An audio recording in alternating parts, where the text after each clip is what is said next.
For the first time ever, Riot has added a new gun to Valorant. The Outlaw is a semi-automatic sniper rifle that promises to change Valorant forever by being completely insane. No way it does body shot 140. You are lying. No, it does. I swear to God. It does 140. For 2,400? What?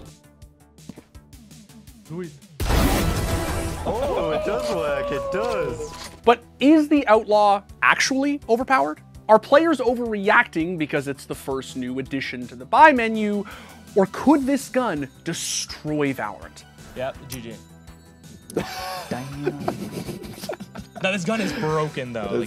Really? Is that OP? I'm telling you, like you have to buy correctly now. Like if you're a team that doesn't care about economy, you're gonna lose.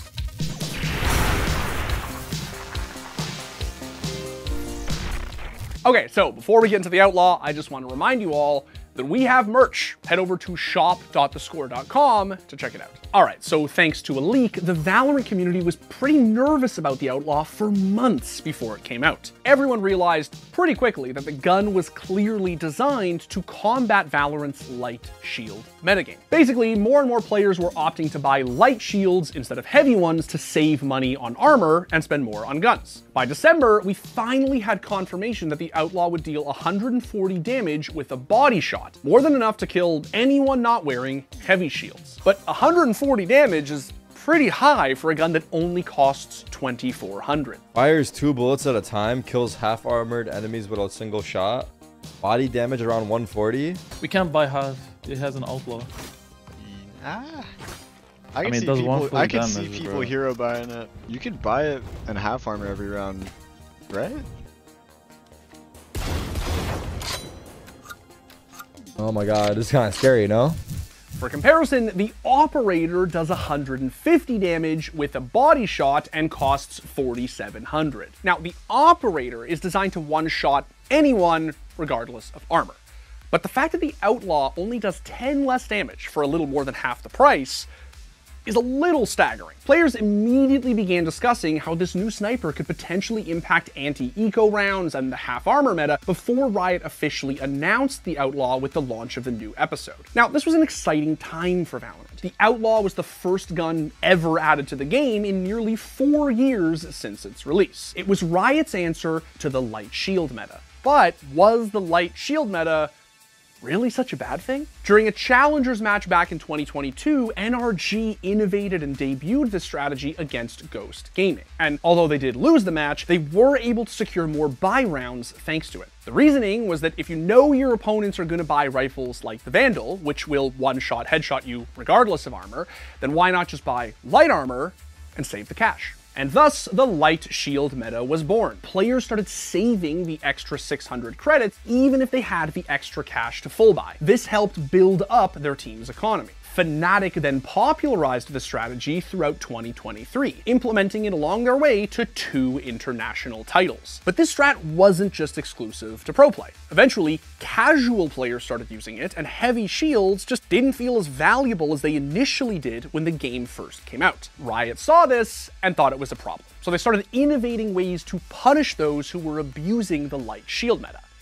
But they wanted to take it a step further. We definitely noticed that people were not opting into heavy armor and like we're saving a lot of money, and so I would not say that this is like a direct result. The weapon is a result of that, but it is a weapon that like was made with that thought in mind to also do that. But that's part of the reason is it doesn't do like 125 exactly is because it's not supposed to be just the light armor slayer. It's supposed to be something that does pack a heavy punch and can give you other considerations with like utility. But when players finally got their hands on the Outlaw, it was unlike anything they'd ever seen before. No way it does body shot 140. You are lying. No, it does. I swear to God. It does 140. For 2,400? What? Oh! Wait, no one kill anyone.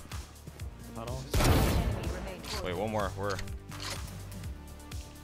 Sheesh!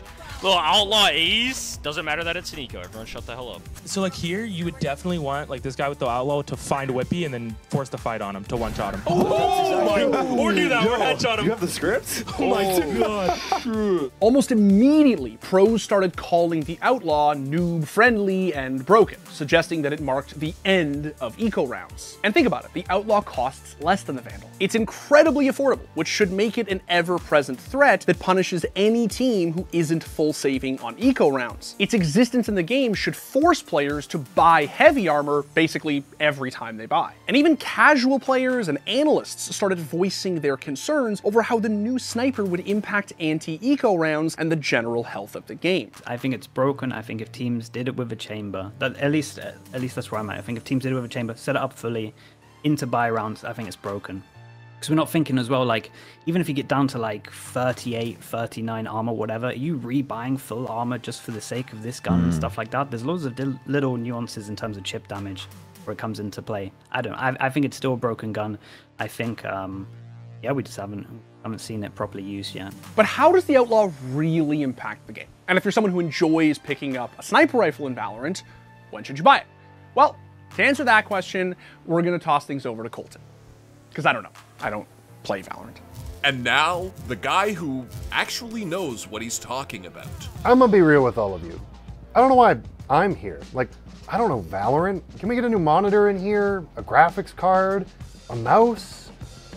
Fine, I'll do my research. As we've already mentioned, the Outlaw is, of course, a semi-automatic sniper rifle with a single 3.5 times zoom. At 2,400 credits, it sits in between the Marshal and Operator in terms of price. But the damage values are what everybody is focused on with this gun, so let's talk about them. The Outlaw deals 238 to the head, 140 to the body, and 119 to the legs. In terms of damage, it's just slightly weaker than an Operator, which deals 255, 150, and 120 respectively. But unlike the Operator, the Outlaw has a 2-bullet magazine size with a unique reload feature. Reloading 1 bullet takes 2.3 seconds, but if you empty the mag, then you'll have to wait 3.8 seconds to fully replace it. Both the first and second shot actually have a unique sound, so you can familiarize yourself with those and then punish that lengthy 3.8 second reload time.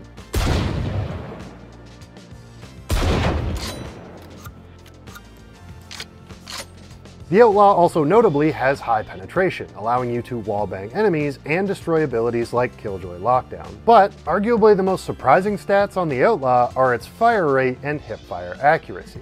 It shoots at a whopping 2.75 rounds per second, which is pretty nuts for a sniper rifle. To put that in perspective, the Marshal's is 1.5 and the Ops is 0.6. So if you whiff or leg your opponent on the initial shot, then there's a good chance you can still recover in time to get the kill. As for the hipfire, it's surprisingly good from mid to close range.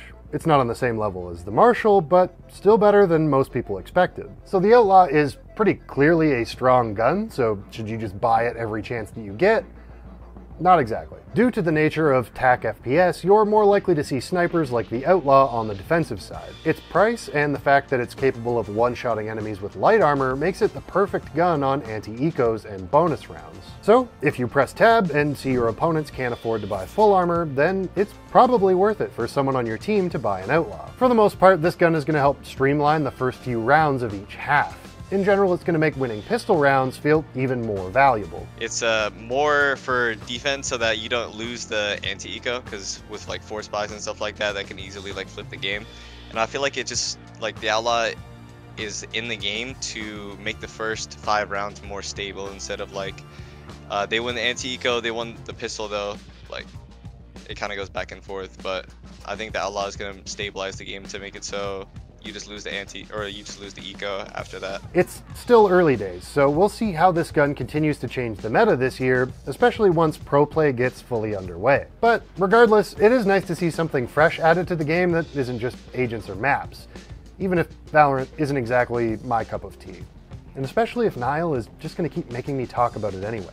And that was the guy who actually knows what he's talking about. So, does the Outlaw mark the end of the light shield meta?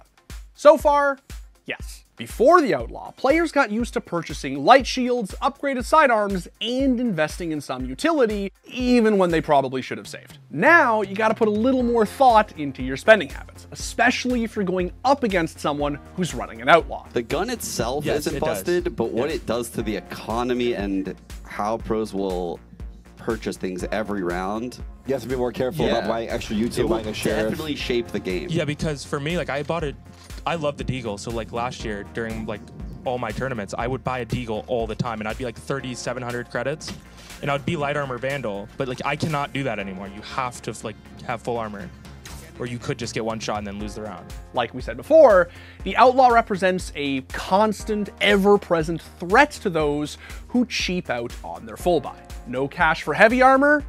Get outlawed. This in turn rewards a team that's on a roll. If you've pressured your opponent's economy to the point where they can't buy full shields, then the Outlaw represents a cheap way to pick up a few kills and cement your lead. It's not the end of eco rounds forever, but it is certainly an extremely punishing tool to hurt any team who is on eco. This will make pistol rounds more important, make light shields almost unusable in a lot of contexts, and generally make games a little less swingy, as it'll be harder to turn around a bad economic situation quickly. Now, it'll be interesting to see how pros make use of the Outlaw, but it's safe to say that it's serving the purpose that Riot wants it to, while also adding a little bit more structure to the game's economy.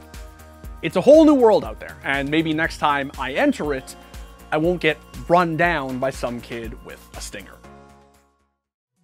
Thanks for watching. If you want more content like this, hit the sub button and ring the notification bell. For unique, bite-sized videos you won't find anywhere else, hit us up on our Twitter, Instagram, Facebook, and TikTok.